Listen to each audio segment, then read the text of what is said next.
자, 우리 하나님이 도우시는 인생을 살아가라 라는 제목으로 말씀 나누겠습니다. 에스라서 7장 6절 9절 10절 말씀 함께 읽겠습니다.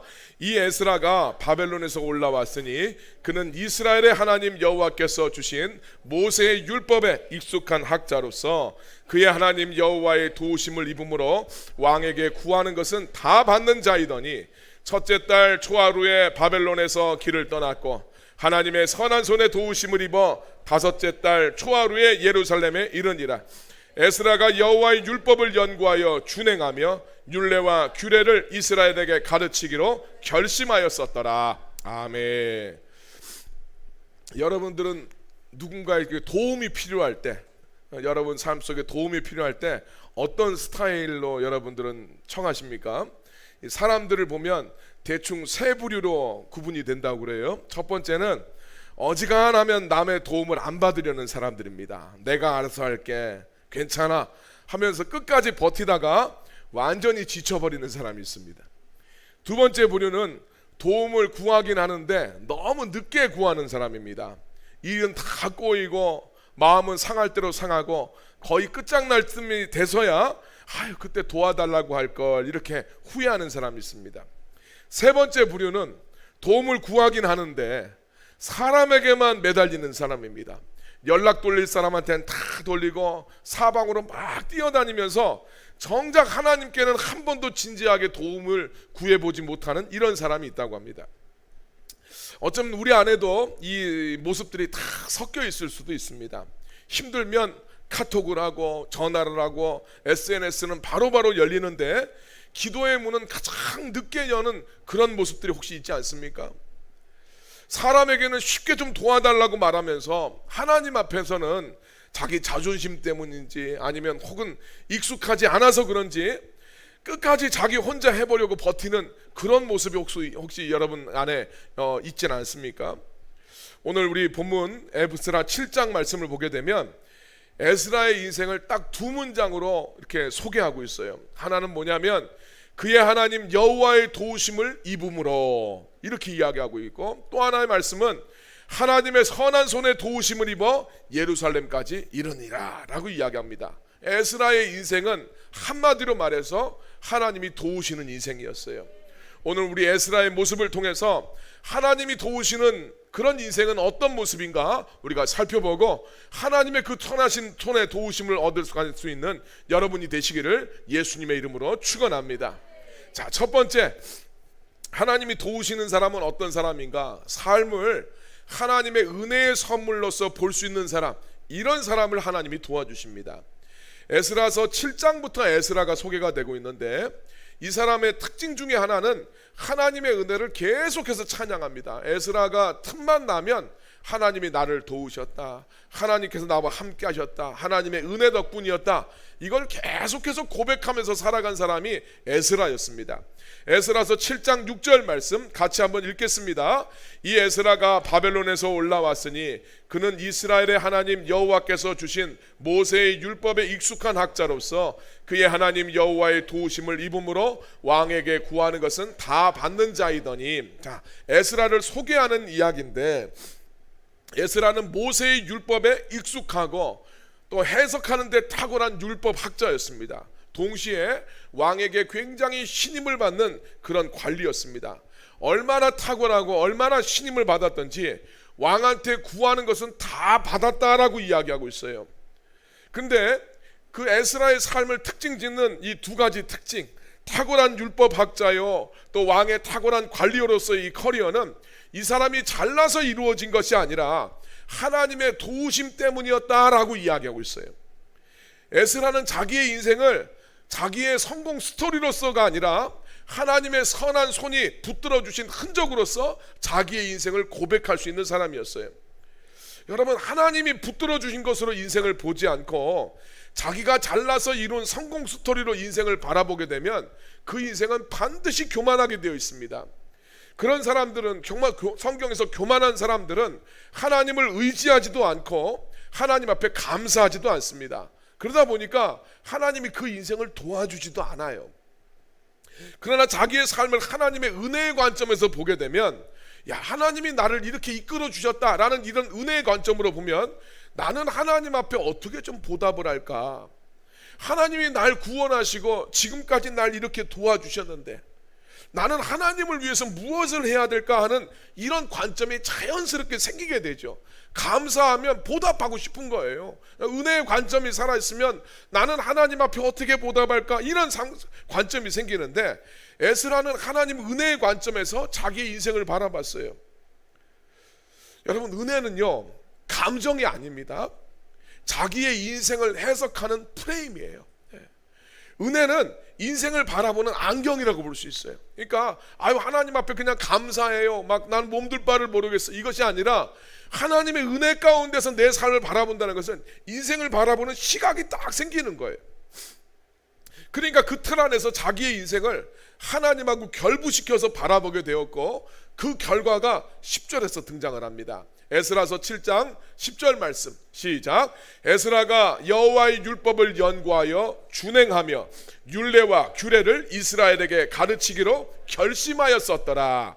자, 하나님이 나를 여기까지 도와주셨으니까 나는 어떻게 하나님 앞에 보답할까? 그게 에스라의 그 결단이 10절로 드러나는 거예요. 나는 하나님 말씀을 연구하고 내가 먼저 순종하고 하나님을 섬기는 방법을 가르쳐야 되겠다. 그래서 이것으로서 민족을 섬기고 우리 민족이 다시 하나님을 섬기고 하나님의 축복 속에 살도록 자기의 삶을 바쳐서 헌신하겠다는 위대한 결심이 하나님 은혜에 반응을 하다 보니까 이 결심으로 나타나는 거예요.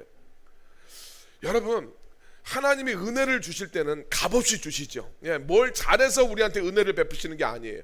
근데 하나님은 값없이 은혜를 베풀어 주시지만 은혜 받은 사람들이 은혜에 반응하길 원하십니다. 이게 참 성경의 진리예요. 하나님이 뭔가 우리가 잘해서 막 은혜를 베풀어 주고 하는 게 아니에요. 그런데 값없이 뭔가 축복해 주시고 났었을 때는 그 은혜를 알고 반응하길 원하세요. 고린도후서 5장 15절 말씀입니다. 같이 읽겠습니다. 그가 모든 사람을 대신하여 죽으심은 살아있는 자들로 하여금 다시는 그들 자신을 위하여 살지 않고 오직 그들을 대신하여 죽었다가 다시 살아나신 이를 위하여 살게 하려 함이라. 아멘. 예수님이 우리를 대신하여 죽으신 것은 은혜를 베푸신 거죠. 우리가 뭔가 주님의 구원받을 만한 일을 행한 게 없어요. 하나님이 우리를 사랑해 주셔서 우리의 죄를 대신해서 예수님이 죽으셨어요. 값 없이 죽어주셨지만 그렇게 하신 이유는 뭐냐면 오늘 우리가 나 자신만을 위해서 살아가는 것이 아니라 오직 우리를 대신하여 죽었다가 다시 살아나시니 누구십니까? 예수님을 위해서 살게 하는 인생이 되게 하시기 위해서 은혜를 베푸셨다 하고 그렇게 말씀하고 있어요. 하나님이 이스라엘 백성들을 이집트에서 구원했습니다. 잘해서 구원받은 게 아니에요. 이스라엘 백성들은 진작에 돌아왔어야 되는데 이집트가 좋다고 눌러 살아요. 근데 하나님이 그들을 불쌍히 여기셔서 구원해 주셨습니다. 그런데 거기에는 하나님의 기대가 있어요. 뭐라고 하십니까? 너희는 나에 대해서 제사장 나라가 되라. 은혜는 그냥 베풀어 주시는데 기대가 있어요. 아브라함을 하나님께서 택하셨을 때 아브라함이 뭘 잘해서 택한 게 아닙니다. 아브라함을 하나님 은혜로 택하시고 자식도 주시고 땅도 주셨는데 거기에는 하나님의 기대가 있어요. 야, 너와 너의 후손을 통해서 천하 만민이 복을 받아야 된다. 그 천하 만민이 받아야 되는 복의 핵심이 누굽니까? 예수님이에요. 자, 하나님께서는 언제나 은혜를 값없이 베푸신 다음에 거기에 따라서 걸맞게 살아가길 원해요. 그러니까 오늘 우리들도 하나님의 은혜를 깊이 깨닫는 사람은 내가 어떻게 주님 앞에 살아야 될까? 그 삶의 반응으로서 나아가게 되어 있습니다. 에스라서 7장 9절 말씀 읽겠습니다. 첫째 달 초하루에 바벨론에서 길을 떠났고 하나님의 선한 손에 도우심을 입어 다섯째 달 초하루에 예루살렘에 이르니라. 아멘. 에스라는 자기를 구원하시고 도와주신 하나님 은혜에 반응해서 예루살렘으로 돌아갔어요. 그렇게 하나님의 은혜에 반응했더니 하나님의 선한 손에 도우심을 입어서 무사히 예루살렘까지 이르게 되었다라고 이야기합니다. 은혜를 깨닫고 은혜에 반응했었을 때 하나님이 도와주신다. 은혜를 아는 사람들, 야, 은혜를 알고 내가 어떻게 주님 앞에 보답할까, 이런 삶의 자세로 나갔었을 때 하나님이 그 인생을 붙들어 주세요. 그래서 여러분, 출신보다 그 사람이 가진 스펙보다, 실력보다 먼저 떠오르는 단어가 은혜인 사람, 거기에 하나님의 선한 손이 함께 하심을 믿으시길 바랍니다. 두 번째, 하나님이 도와주는 사람은 어떤 사람을 도와주시는가? 하나님이 주시는 비전을 이루기 위해서 준비하는 사람, 이 사람을 하나님이 도와주시는 거예요. 자, 앞서서 우리가 이야기했습니다. 하나님의 은혜는 감사하다는 감정에 머물 수가 없고 구체적인 삶의 반응으로 나타나야 된다고 말씀을 드렸습니다. 에스라는 하나님의 은혜를 알았기 때문에 하나님이 무엇을 원하시는지를 알고 거기에 헌신하게 돼요. 에스라는 유다 민족 가운데 말씀 사역을 하기 위해서 돌아오지요. 율법을 알려주고 해석해 줌으로써 이스라엘 백성들이 하나님의 뜻을 깨달아 순종하며 살게 하시기 위해서 에스라가 유다로 돌아옵니다. 자기 인생에 내가 구하는 것을 왕이 다 들어주는 그런 신임을 받고 있으면서도 유다로 돌아왔던 이유는 하나님의 은혜를 깨닫고 내가 말씀 사역을 해야 되겠구나, 이 백성을 내가 말씀으로 섬겨야 되겠구나, 이 깨달음 가운데 그 비전을 안고 예루살렘으로 돌아오게 됩니다. 그래서 9장에서 10장 말씀, 여러분 오늘 9장까지 끝났고 내일 이제 모레 우리 10장 말씀을 보게 되는데, 에스라가 말씀 사역을 하게 되니까 어떤 일이 벌어집니까? 유대인들이 말씀의 거울 앞에서 자기들의 삶을 다 비춰보게 되고 하나님 앞에 회개하는 장면이 나와요. 세상 사람들과 전혀 구별됨 없이 섞여 살아갔던 자기들의 삶의 모습이 우상 숭배의 모습이 있다는 것을 깨닫고 회개하면서 정말 주님 앞에 돌아옵니다. 이게 유다의 부흥으로 이어지는 것을 우리가 보게 돼요.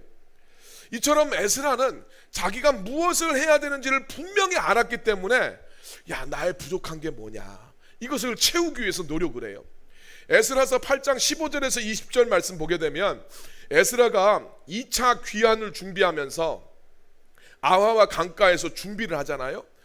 돌아갈 준비를 하면서 살펴보니까 돌아가는 백성 중에 레위 사람이 한 명도 없는 거예요. 그래서 레위 사람들을 구해와라 이러면서 사람들을 보내서 레위 사람 41명과 느디님 사람 220명을 데려오게 됩니다. 그래서 이 사람들과 함께 유다로 귀환하는 것을 보게 돼요. 왜 에스라가 레위 사람들이 필요했는가? 우리 나중에 느헤미야서를 이제 우리가 읽게 되면 알겠지만, 에스라가 율법을 선포할 때 해석해 줄 사람들이 필요했어요. 자, 우리 그 장면이 느헤미야서 8장 7절 8절 말씀에 기록되어 있습니다. 같이 한번 말씀 읽겠습니다. 예수아와 바니와 세레바와 야민과 압굽과 사부대와 호디아와 마아세아와 그리다와 아사라와 요샤밧과 하난과 블라야와 레위 사람들은 백성이 제자리에 서 있는 동안 그들에게 율법을 깨닫게 하였는데, 하나님의 율법책을 낭독하고 그 뜻을 해석하여 백성에게 그 낭독하는 것을 다 깨닫게 하니. 자, 이게 뭐냐면 에스라가 돌아와서 말씀 성회를 열어요. 하나님 말씀 성회를 열면서 백성들이 다 하나님 말씀을 들을 때 일어서서 들었다고 그러죠. 우리가 어떻게 편안하게 알아서 듣냐, 일어서서 하나님 말씀을 들으면서 아멘 아멘 하면서 그 말씀을 들었대요. 에스라가 율법을 낭독을 하는데 이게 무슨 뜻인지를 해석을 못하는 거예요. 그러니까 레위 사람들이 군데군데 다니면서 하나님 지금 선포되는 말씀들을 해석해 줬다는 거예요. 그러니까 에스라에게 레위 사람들은 자기는 말씀 사역을 해야 되는데 그 말씀 사역을 도와주는 동역자들이었어요. 너무너무 꼭 필요한 사람들입니다. 그러니까 돌아올 때 레위 사람이 없으면 안 되니까 사람들을 불러서 이 레위 사람들을 데려오게 만들었던 거예요. 여러분, 비전이 선명하면 나한테 무엇이 부족한가를 알게 돼요. 이게 굉장히 중요합니다. 여행 가는 짐을 꾸릴 때 집에 있는 모든 것을 다 가지고 갈 수 없잖아요. 여행 가는 목적에 따라서 꾸리는 짐이 달라집니다. 이번에 애들하고 물놀이를 하게 돼. 그러면은 뭘 가지고 갑니까? 물놀이 하는 그런 짐을 챙기죠. 아이들하고 캠핑을 가려고 생각해요. 그러면 캠핑 가는 짐을 꾸립니다. 내 비전이 분명하면 거기에 뭐가 필요한지가 보이는 거예요. 여러분, 그래서 하나님이 주시는 비전이 선명하면 선명할수록 내가 무엇이 부족한지, 내가 누구와 함께 가야 되는지 이걸 깨닫게 됩니다. 비전이 없는 사람은 내가 무엇이 부족한지를 몰라요.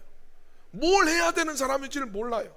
그리고 내가 누구와 함께 친해야 되는지, 내가 누구와 함께 사귀어야 되는지, 누구와 동행해야 되는지 이걸 알지는 못하는 거예요. 예를 좀 더 들어보면 셀 리더로서 하나님이 주신 비전이 분명한 사람은 셀 리더가 뭘 해야 되는지를 알아요.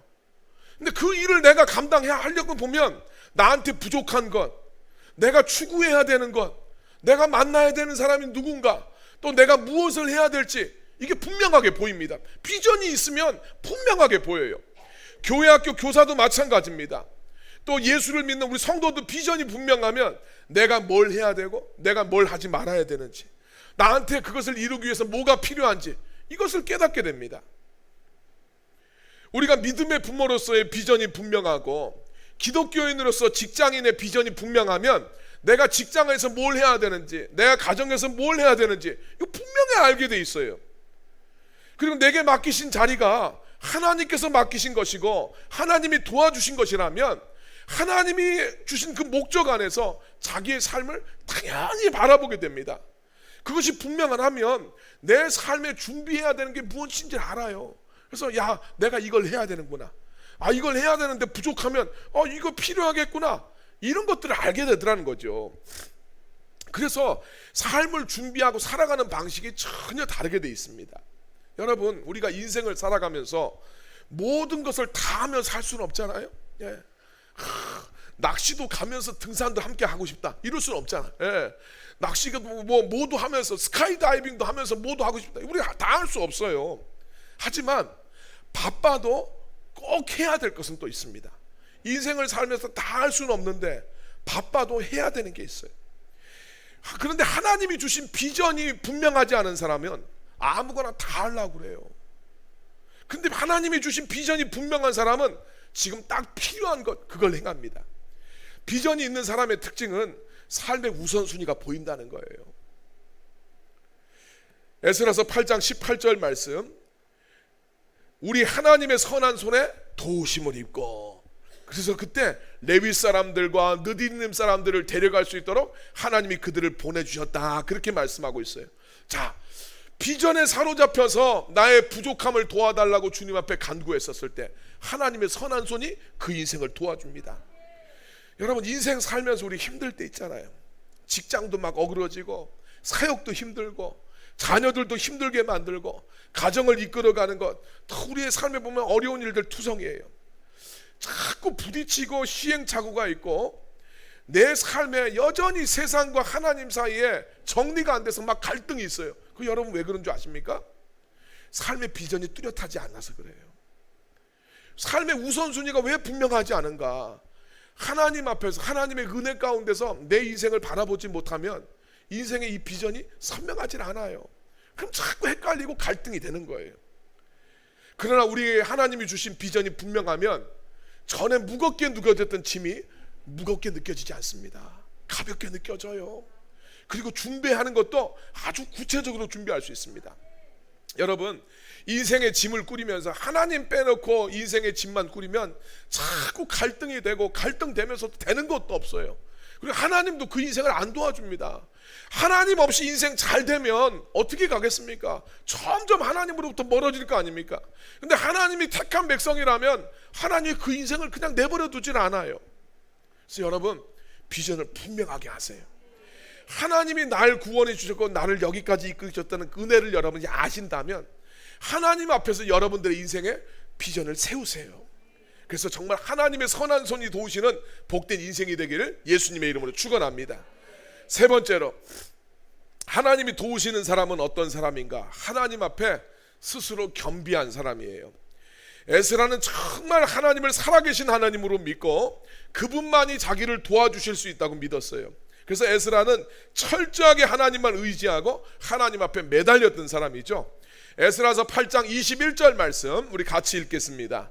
그때에 내가 아와 강가에서 금식을 선포하고 우리 하나님 앞에서 스스로 겸비하여 우리와 우리 어린아이와 모든 소유를 위하여 평탄한 길을 그에게 간구하였으니, 에스라는 바벨론에서 유다까지 1500km의 여정을 준비하면서 어린아이들과 모든 소유가 평안하게 예루살렘에 도착하게 해달라고 모든 백성들한테 금식을 선포하면서 하나님 앞에 간절히 기도하면서 이 여정을 준비하게 만듭니다. 여기 우리 8장 21절 말씀에 스스로 겸비하여 이렇게 되어 있는데, 이건 하나님 앞에서 스스로를 낮추고 자신을 꺾고 하나님 앞에 작아지는 것을 의미해요. 에스라는 하나님 앞에서 하나님이 없으면 안 된다고 자기를 낮추며 하나님 앞에 매달리는 사람이었어요. 에스라가 하나님 앞에 이렇게 간절히 매달릴 수밖에 없었던 이유는 신앙의 자존심을 지키기 위해서였다라고 성경이 이야기하고 있어요. 왕에게 하나님에 대해서 소개를 하면서 내가 믿고 있는 하나님은 자기를 믿고 의지하는 사람을 반드시 지켜주시는 하나님입니다. 이렇게 왕한테 자기 하나님을 이야기했어요. 그런데 왕한테 이제 예루살렘까지 가려면 그 길이 험하고 위험한데 왕의 군대를 좀 붙여주셔서 우리를 좀 도와주십시오. 이렇게 말하는 것이 너무나 부끄러웠다는 거예요. 하나님은 자기를 신뢰하는 사람을 반드시 지켜주신다고 큰 소리를 쳤는데 또 안전을 위해서 군대를 요청하는 것이 하나님의 이름을 작게 만드는 것 같아서 왕한테 군대의 호의를 요청하지 않았다라는 이야기입니다. 에스라는 사람한테 매달리는 게 아니라 하나님 앞에 간절히 매달리기를 선택했어요. 여러분, 우리는 사람한테 매달리고 사람한테는 아쉬운 소리 하면서 비굴해지는 것도 감수할 때가 있습니다. 직장 생활할 때 보면 그렇잖아요. 근데 정작 하나님 앞에는 아쉬운 소리를 안 하고 체면을 막 차리려고 하는 경우가 참 많습니다. 여러분, 사람 앞에서 체면을 세우느니라 하나님 앞에 매달릴 수 있는 기회를 잃어버리면 절대로 안 됩니다. 하나님 앞에 매달리는 것, 때로는 하나님 앞에 우리가 비굴해진다 할지라도 이건 부끄러운 게 아니에요. 하나님 앞에 매달릴 수 있는 것, 이거 하나님 자녀의 특권입니다. 그리고 어떤 사람들은 자기가 해야 될 어떤 준비들, 인간적인 준비는 최선을 다하면서 정작 하나님을 의지하지 않는 경우가 있어요. 그러나 진짜 믿음의 사람들은 둘 다 겸비돼야 돼요. 기도하지 않는 준비는 내 능력만을 믿는 준비이고, 아무것도 준비하지 않으면서 기도만 하는 것은 하나님 앞에 무례한 태도라고 할 수 있어요. 에스라는 자기가 감당해야 될 준비와 영적인 준비 두 가지를 동시에 다 붙든 사람이었습니다. 에스라가 이 간절한 마음을 가지고 하나님 앞에 금식하면서 기도했고 응답을 얻습니다. 그리고 이 여정을 떠나게 됩니다. 그래서 돌아오는 과정 가운데 대적들과 매복한 자의 손에 위태로운 상황도 맞이했지만 하나님이 그들의 손에서 건지셔서 무사히 예루살렘까지 오게 되었다, 이렇게 고백을 합니다. 에스라서 8장 31절 말씀 같이 읽겠습니다. 첫째 달 12일에 우리가 아와 강을 떠나 예루살렘으로 갈새 우리 하나님의 손이 우리를 도우사 대적과 길에 매복한 자의 손에서 건지신지라. 여러분, 기도는요 아무런 문제가 없게 해주시는 것이 아니라 문제를 극복하게 하시는 하나님의 손을 경험하게 만들어줘요. 자, 우리 오늘 세 가지로 살펴봤습니다. 하나님의 선한 손의 도우심이 어떤 사람에게 임하시는가. 첫 번째, 하나님의 은혜를 늘 고백하는 사람, 그 사람을 하나님이 도와주세요. 두 번째로, 하나님이 주신 비전, 은혜를 알면 비전도 분명해야 돼요. 비전이 분명한 사람, 삶의 목적이 분명한 사람, 하나님 안에서의 삶의 목적입니다. 그 사람을 우리 주님이 도와주십니다.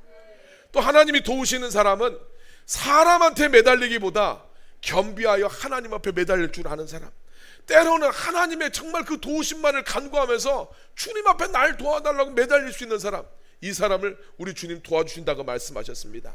여러분, 인생을 살아가면서 하나님의 도우심을 간절히 원하신다면 오늘 이 말씀을 꼭 기억하세요. 하나님이 도와주실 만한 인생이 돼야죠. 그러기 위해서 여러분들의 삶을 하나님과 연결시켜서 보세요. 이게 믿음이에요.